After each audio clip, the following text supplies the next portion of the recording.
জনম জীবন মরণ অনদি পরম কারণ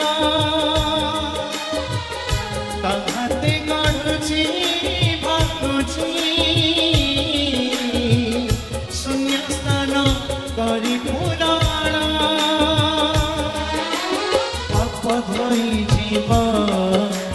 পুণ্য মিলি জীব মরিগলা পরে সরগত জীব পাপ ধরি জীব পুণ্য মিলি জীব